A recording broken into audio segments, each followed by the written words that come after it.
Ahojte priatelia. Chcem sa na chvíľu zastaviť a povedať vám jedno veľké ďakujem. Tento rok nebol jednoduchý. Pre mňa osobne ani pre veľa z vás. Bol to rok rozhodnutí, zmien a pádov. Ale aj odvahy, nových zážitkov a ľudí, ktorí to nevzdali. Ďakujem každému, kto ma sledoval, podporil, napísal správu, kto veril myšlienkam, projektom, spoluprácam aj vtedy, keď to ešte nebolo dokonalé.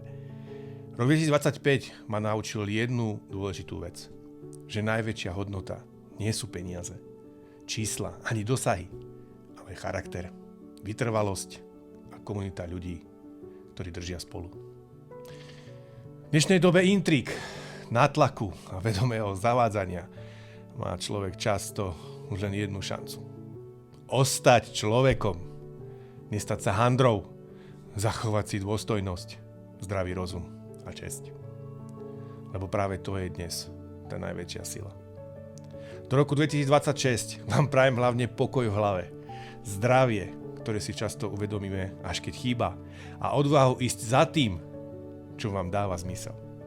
Prajem vám, aby ste si vybrali seba bez výčitiek, aby ste robili veci, ktoré vás posúvajú, aby ste sa nebali začať, aj keď to nie je dokonalé.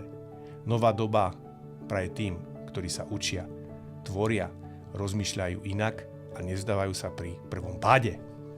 Ďakujem, že ste tu. Teším sa na všetko, čo spolu ešte vytvoríme. Všetko dobré v novom roku 2026. Nech je o raste, pokoji a správnych ľudí okolo vás. Šťastný nový rok.